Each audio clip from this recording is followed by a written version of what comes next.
Yun na ang mamimili ng property, hindi kayo ang magbebenta ng lupa ng Maynila.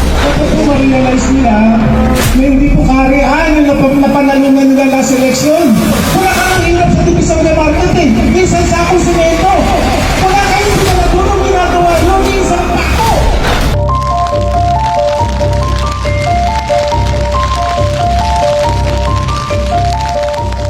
Pinaaksyonan ng Citizens Crime Watch ang nakabingbing kaso sa ombudsman ni dating Manila Mayor Isko Moreno.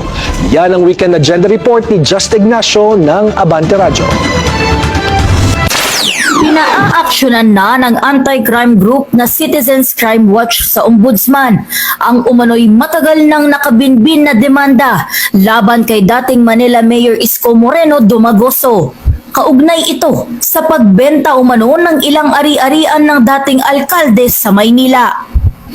Sa pulong balitaan nitong Sabado sa Kamuning Bakery sa Quezon City, sinabi ni Attorney Ferdinand Topacio na nagsiyasat sila tungkol dito, base na rin sa reklamo ng mga vendor sa Divisoria Public Market. Ni-research po namin kung ano itong mga properties na ito. At nakita po namin, online search lang naman, na 2022 pala ay mayroon ng demanda ito sa Ombudsman for graft against Mayor Isko. At that time, he was running for president. Ayon pa kay Topacio, nakita rin nila na meron ng isinampang graft case laban sa dating yorme ng lungsod na ifinail noong kasagsagan na tumatakbo siya bilang Pangulo noong 2022 presidential elections. Pero hanggang ngayon ay wala pa rin silang nakitang aksyon tungkol dito.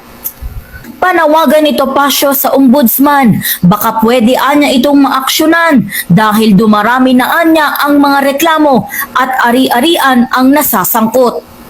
Para sa weekend agenda, Just Ignacio, Abante Radio.